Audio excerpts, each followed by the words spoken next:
Anak, Jayan, gumising ka na. Pinagluluto na kita masasarap pagkain. Kumain ka na. Salamat, ma.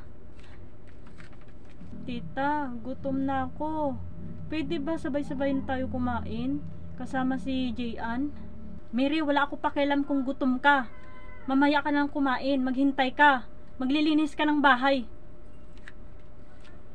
Sige po, tita. Anak, pakainin mo si Mary. Sardinas ng ulam niya.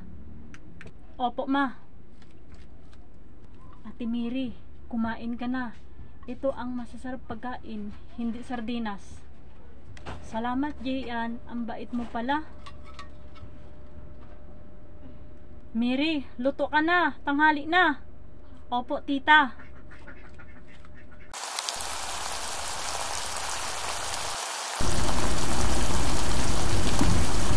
Wow, ang sarap niluto ko adobong manok.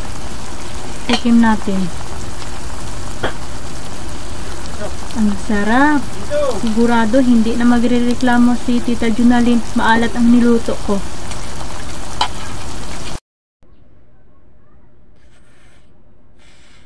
Mary, ano klaseng luto yan? Sobrang alat.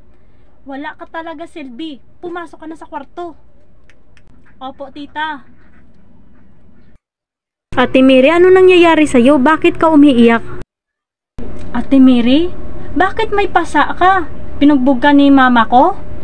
Hindi ako okay, Jayan.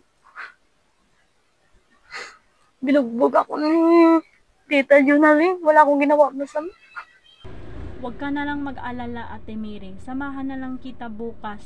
Pupunta tayo kay Ninang mo, Joan. Kausapin na lang natin para ligtas ka na. Huwag na. Magagalit si mama mo. Huwag ka na matakot kay mama. Ako na lang bahala. Hindi kita pabayaan. Salamat, Jayan.